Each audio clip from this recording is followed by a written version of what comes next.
vamos a poner el sesgo de vigilancia, es casi lo mismo, pero yo prefiero utilizar como sesgo de atención. Entonces simplemente es cuando el participante o el sujeto de estudio ya altera su comportamiento. Altera el comportamiento cuando están siendo observados. Sí.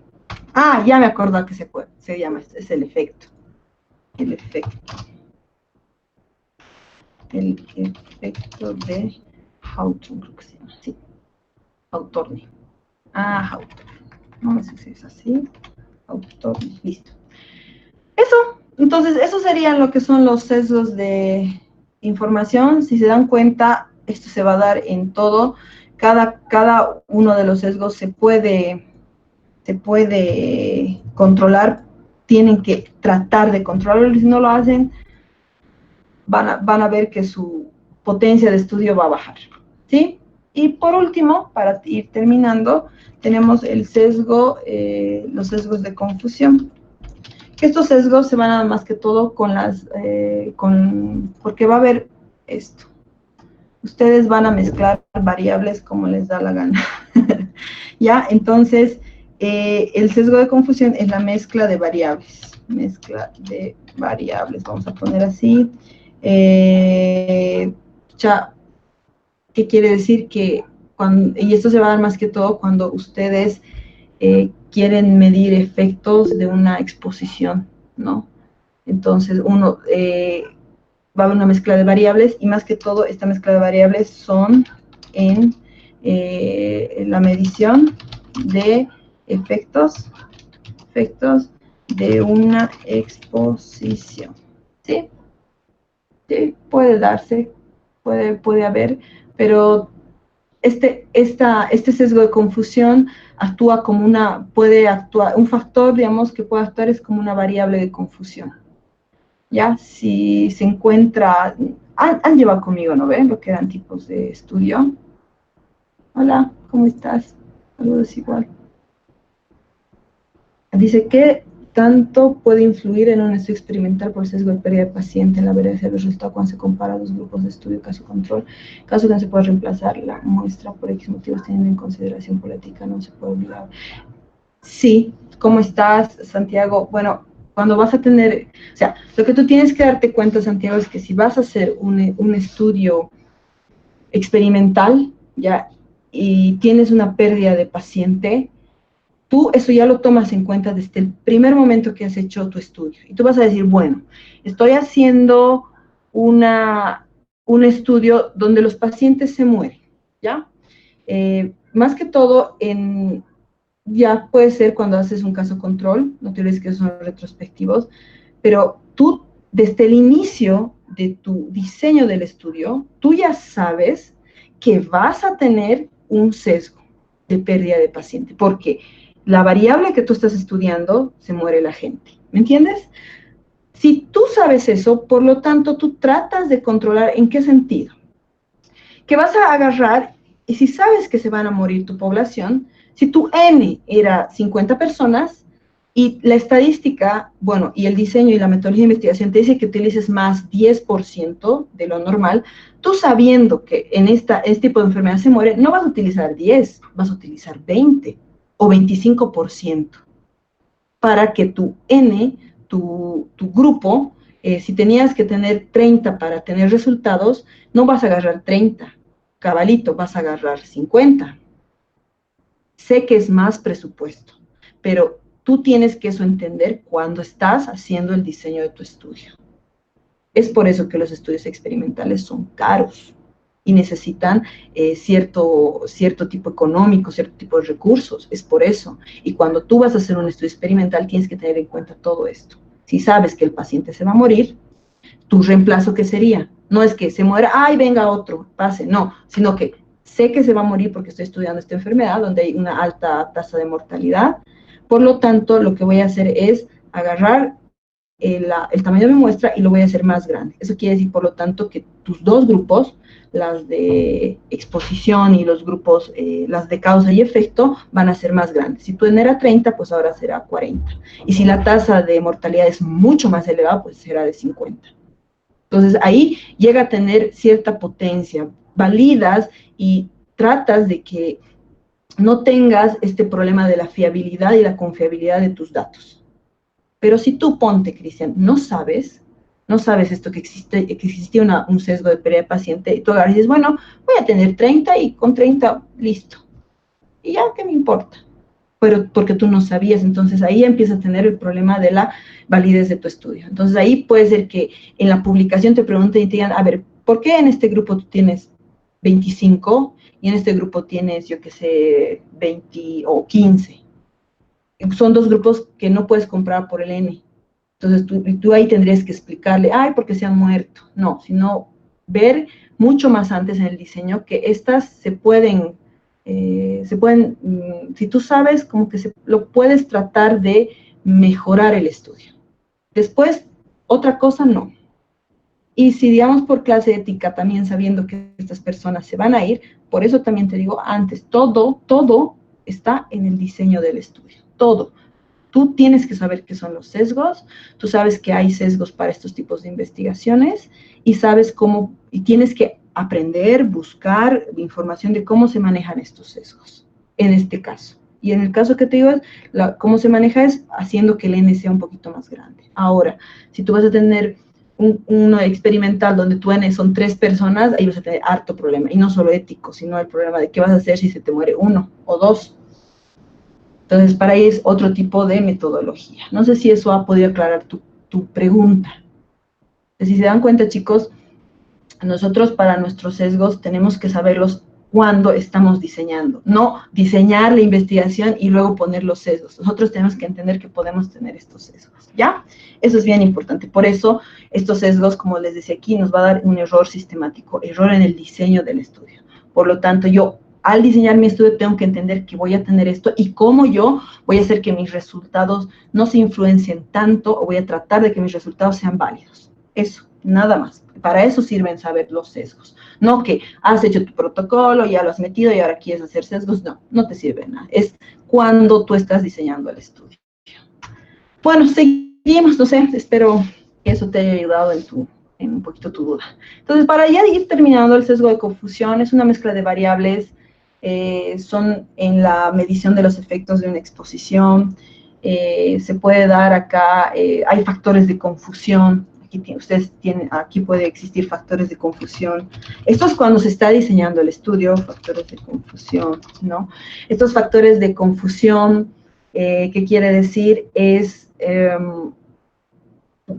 cuando lo vuelvo a decir, cuando ustedes van a estimar la medida del efecto, ya, entre la exposición y la enfermedad, hay muchas más variables de lo que ustedes pensaban y no eran 2, sino eran muchas más, ya, esos van a ser los factores de confusión, ya, no se olviden, la mezcla de variables son en las mediciones de efectos en exposición y hay factores de confusión y los factores de confusión van a ser cuando hay un error en la estimación de la medida de efecto, ¿sí? Esta va a ser producida, voy a poner así, producida, ¿ya? Por una o más variables, ¿sí? ¿Sí? No sé si se ubica, yo creo que sí, ¿ya? ¿Cuál es la característica que tenemos de este sesgo de confusión? Bueno, y antes que vayamos, sesgo de confusión es lo que nosotros también medimos, lo que son las variables confusoras, ¿ya? Las que nos confunden nuestros resultados. Entonces, la característica, ¿ya? Las características que ustedes pueden tener en este tipo de variables confusoras es que, uno, esta variable confusora puede ser un factor de riesgo por la enfermedad, en ausencia de otras, ¿ya? Entonces, puede ser que la variable confusora, ¿ya? Es un factor de riesgo para la enfermedad, ¿sí? puede ser, ¿ya? En ausencia de otras variables que ustedes han incluido en la exposición, ¿ya? Puede ser. No sé si me están entendiendo, espero que sí. Otro puede ser que sin esta variable confusora no va a ser una variable intermedia, ¿ya? Sino esta va como repercutir en una cadena causal. No sé si me entienden.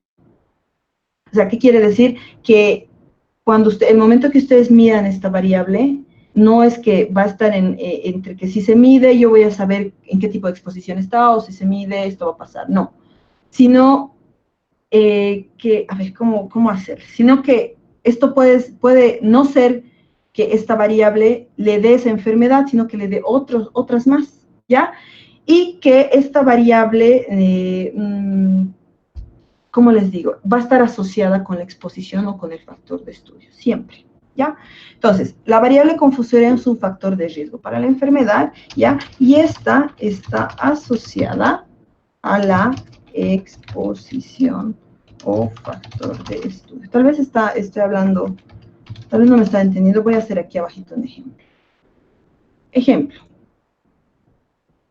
Aquí estás, compañero. Ya. Ejemplo. Por ejemplo, ustedes quieren ir a medir, yo qué sé, voy a ponerle. Ya, ustedes para que sea fácil, ustedes van a ir a medir la obesidad. ¿Sí? ¿Ya? Y ustedes van a hacer un estudio, por ejemplo, si quieren, de caso y control. Ustedes van a ir a medir la obesidad. Y para medir la obesidad, ay, chuta. Para medir la obesidad, poner así, ¿ya? Ustedes yo qué sé, van a medir, aquí, van a medir uno que va a ser, por ejemplo, puede ser el colesterol, ¿sí? Entonces, aquí, ustedes van a decir, bueno, todas las personas que van a tener un colesterol de tanto a tanto, ¿ya? Los vamos a considerar como las personas que tengan vamos a poner mayor a 350, digamos, va a ser una persona que la vamos a considerar como obeso, ¿ya? Y puede ser que ustedes también han decidido agarrar y han decidido también medir lo que va a ser el IMC, el índice de masa corporal, ¿sí? Y ustedes van a decir que todas las personas que si tienen un índice de masa corporal mayor a 30, los vamos a considerar como obesos. Listo. ¿Dónde aquí ustedes me dicen, dónde está la confusión? Puede estar aquí, porque voy a buscar una foto, ¿ya? Físico. Listo. Si ustedes han dicho que todas las personas que tienen un IMC mayor a 30 son obesos, ¿qué pasa si se presenta que ustedes midan, vamos a ver aquí, a ver si sé, ¿qué pasa si ustedes, o sabiendo ustedes, cuánto creen que esta persona saque su IMC? Puede ser que esta persona tenga un IMC de 34. Les pregunto a ustedes, ¿es obeso? Pero tiene el colesterol elevado. ¿Qué me dirían ustedes? Pueden hablar, chicos, pueden activar su micrófono o escribirlo. ¿Qué me dirían ustedes?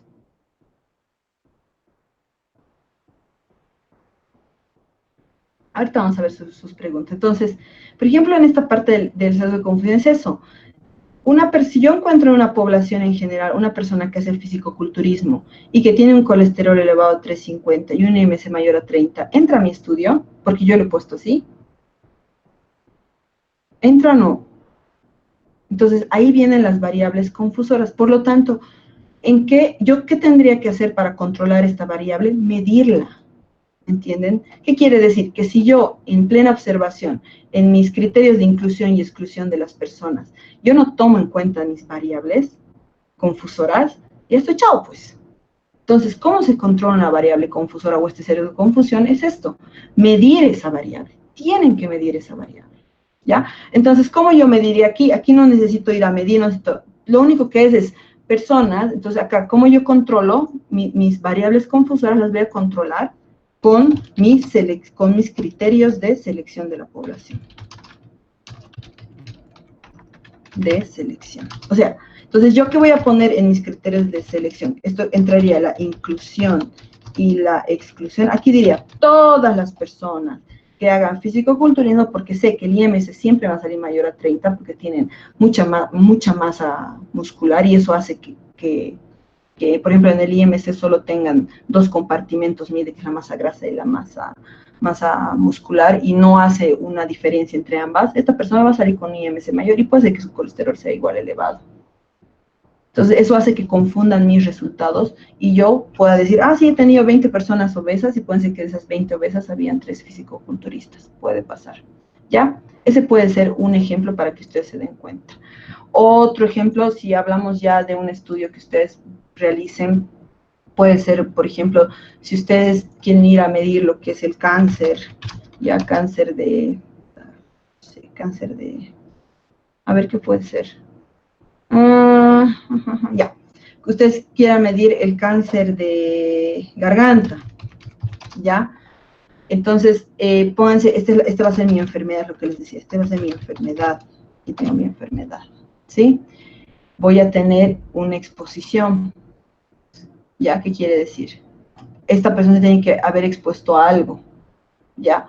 Pónganse que era, no sé, me voy a inventar, que sabemos de dónde viene. Entonces, mi exposición, ¿cuál va a ser mi exposición? Exposición. Puede ser que yo he leído y dice que para que tenga una persona cáncer de garganta puede ser porque toma mucho alcohol, digamos, ya. Entonces yo sacaba en mi estudio que las personas que toman mucho alcohol van a llegar en un tiempo tener, esto puede ser un estudio de corte si quieren. Entonces yo me voy a agarrar y voy a decir, bueno, todas las personas que han tenido una exposición al alcohol de tantos años o tantas cosas, en cierto punto van a llegar a tener un cáncer de garganta, ya. Pero aquí puede haber una confusión, ¿ya? En este sentido, ¿cuál sería mi variable confusora? Y si esta persona fuma, entonces acá voy a tener, puede tener otra exposición acá. Y si esta persona fuma, ya. Entonces, el fumar puede ser mi variable confusora. ¿Por qué? Porque tal vez no, por tomar alcohol no le dé cáncer de garganta, sino tal vez por fumar. Entonces puede ser que esto esté aquí, así. ¿Ya? Entonces puede ser que le dé cáncer de garganta por fumar, o puede ser que le dé cáncer de garganta por tomar alcohol y fumar. No sé, puede ser que esto sea ambos, ¿ya? Entonces, es ahí donde ustedes se van a dar cuenta y hay que medir la variable confusora. Si esta me está confundiendo, pues en mi herramienta yo voy a agarrar y le voy a preguntar si fuma, y le voy a preguntar si toma o cuánto tiempo se expone al alcohol, para yo ver si realmente el tabaco me confunde o no. Entonces, por ejemplo, si yo quiero determinar el riesgo de cáncer de garganta, ya en personas expuestas por alcohol, tendría que sí o sí considerar la variable de preguntarle si fuman o no como una variable confusora. Porque yo no me puedo encerrar en decir, si tomas alcohol te va a dar cáncer de garganta. No, tendría que ver, y esto cómo sé, es porque he leído, porque tengo una experticia sobre este tema. O sea, no soy capo, no soy una persona, sino que cuando yo quiero investigar, ustedes saben que para investigar nosotros tenemos que tener mucha lectura sobre ese tema. Entonces, es bien importante que ustedes entiendan que si tienen una variable, si algo les confunde en sus resultados, hay que medirlo. Eso es lo que les decía aquí arriba. Entonces, la variable confusora es un factor de riesgo para la enfermedad y está asociada a la exposición o al factor de estudio. Esto sería mi exposición o factor de estudio. Perdón, esto sería mi exposición, ¿sí? Y puede ser que el tabaco, también si yo lo expongo, ya, lo expongo a las personas o sea expuesto a personas que pueda dar cáncer de garganta. Entonces, llega a ser esta característica, ¿sí? Entonces, hay que medir. ¿Y cómo lo voy a medir? Cuando yo hago mis criterios de selección de la población, inclusión y mira, está mal escrito, ahí es donde yo voy a entender y voy a decir, ya, entonces a estas personas hay que medir, a estas personas hay que hacer esto, ¿sí? Es eso. No sé si tiene, ahorita voy a contestar sus preguntas, pero en ese sentido, eso sería el sesgo de confusión. Y yo sepa, o sea, cómo se controla el sesgo de confusión es midiendo esa variable, ¿ya? Y que esa variable, al final, cuando yo haga mi estadística, saber si esa variable ha tenido algún efecto o no en mi variable independiente, ¿sí? Nada más. Esto se puede dar en los estudios de caso y control, se pueden dar en estudios transversales. Por ejemplo, esto es algo totalmente transversal, si se fijan. Pero acá, por ejemplo, ya es un estudio de caso control o un estudio de corte, ¿sí? Entonces, lo que ustedes tienen que hacer es, cuando ustedes planifican su estudio, tienen que fijarse si tienen presupuesto, porque también les cuento, no vamos a llevar en esta charla los sesgos de planificación de un estudio, pero cuando ustedes tienen que hacer un estudio, tienen que fijarse todo, tienen que tratar de minimizar todo, ser un poco más precisos y exactos, pero para que ustedes puedan hacer eso, tienen que conocer sobre estos tipos de sesgos. Entonces, hemos visto un poquito de los sesgos. Esto es un tema más grande, chicos, y les dije, es mucho más grande, pero si ustedes conocen y empiezan por este poco, ya después esto va a ser más fácil, ¿no? Porque hay sesgos de la investigación. Listo, y para terminar, chicos, es en qué momento van a aparecer estos sesgos, en qué momento yo voy a tener estos sesgos, en qué momento hay. Entonces, esto se va a dar en la mayoría de los estudios, no en todos, pero vamos a ver dos cosas. Voy a tratar aquí de hacer esto para ir terminando. A ver, vamos a poner así, ¿ya? Entonces, voy a poner aquí la probabilidad, ¿ya? Aquí voy a poner los estudios de corte, aquí vamos a poner los casos y control. Si se fijan, se dan en los dos tipos de estudios, ¿ya? Vamos a poner más que todo en los transversales, porque es lo que más hacemos, ¿ya? Transversal y, no sé, ya, creo que eso es nomás. Entonces, por ejemplo, si ustedes tienen el sesgo de selección, bueno, también en los experimentales se da, ¿no? Pero en los experimentales todos estos sesgos, por si acaso, se tienen que ver, ¿ya? Entonces, por ejemplo, en las de selección, ¿cómo se puede hacer? Más que todo acá van a tener alto, aquí van a tener medio, ¿sí? Y aquí en los transversales van a tener medio, ¿sí? Ahí va a pasar el sesgo de selección. ¿Sí? El sesgo de información, lo van a tener en todo, les cuento, pero hay unos hay más que otros, ¿ya? En un estudio de corte tienen iguales medio, aunque no tanto en un estudio de corte, porque ustedes, vamos a poner entre baja a medio, porque ustedes esto lo pueden ir manejando. Acá en los estudios de casos controles sí, aquí sí que es alto, porque no se olviden que los casos controles son más que todo retrospectivos. Y en los transversales, real, pues tenemos el sesgo de información, ¿sí? Y tenemos el sesgo de confusión. El sesgo de confusión en los estudios de corte es bajo, ¿sí? Realmente no tiene, porque tú los sigues, tú los vas observando. En los casos y controles es medio, y en los transversales es medio, ¿sí? Y después, si ustedes van a hacer si ustedes van a hacer un estudio experimental, todos estos sesgos, perdón, discúlpenme, todos estos sesgos se toman en cuenta. Y hay más todavía para los estudios experimentales, ¿ya? Entonces, voy a responder preguntas. Chicos, pueden activar sus micrófonos, háblenme, díganme qué les ha parecido, si me han entendido, tal vez no, tal vez están hablando macanas. Bueno, Cristian, el ejemplo de por qué al final los casos pueden quedar en 50, a ver, estoy leyendo, en 50 y los controles en 30 influyen en la variación de los resultados. Mira, por ejemplo, te voy a dar un ejemplo con esto, Cristian. Digamos, tú agarras y tú dices, yo para mi estudio necesito 30 aquí y necesito 30 aquí. Sí, puede quedar grabada la ponencia, no hay ningún problema, ¿sí? Pero tú sabes que en esto va a haber un sesgo de pérdida del paciente, ¿ya? Entonces, si tú sabes, o sea, en la parte normal, en la vida normal de la investigación, siempre se toma más un 10% de la población, ¿ya? ¿Eso qué quiere decir? Que en total deberías tener aquí 33 pacientes, en ambos grupos, ¿sí? Sí. Pero tú habías venido a la clase, no sé, has entrado aquí a mi charla, gracias a los de la sociedad científica, y te das cuenta que existe esto que se llama el sesgo de la pérdida, porque la enfermedad que tú estás viendo es realmente una alta tasa de mortalidad. Ya tienen. Entonces, ¿qué es lo que pasa? Tú ya aquí ya no vas a agarrar 10%, tú aquí vas a agarrar 20%, o vas a agarrar más, dependiendo. Para esto, ¿qué tienes que saber? Tasa de mortalidad de la enfermedad, tasa de letalidad, tasa de ataque, tienes que ver muchas cosas antes de tomar esta decisión. Por eso les digo, tienen ustedes que ver harto para tomar las decisiones, pero sabes que va a haber un sesgo de pérdida, entonces tú tomas aquí más un 20%, ¿ya? Y puede ser, o tal vez un poco más, y puede ser, ponte que al final tú decidas que en cada grupo ya haya 40 pacientes, ¿ya? Haya 40 pacientes en cada grupo. Pero tú al final solo necesitas 30. Por lo tanto, al final aquí te va a quedar, ponte, aquí te va a quedar 35 pacientes, ¿ya? Y aquí, por ejemplo, te queden 30 pacientes. Y tú solo necesitabas 30. Entonces, ¿qué quiere decir? Que aquí 5 pacientes, ¿ya? Tal vez los tengas que sacar, porque no los vas a necesitar, y la comparación solo vas a hacer con 30, 30. ¿Ahora sí me has entendido? Espero que sí, Cristian. Pero eso es cuando tú estás haciendo el diseño.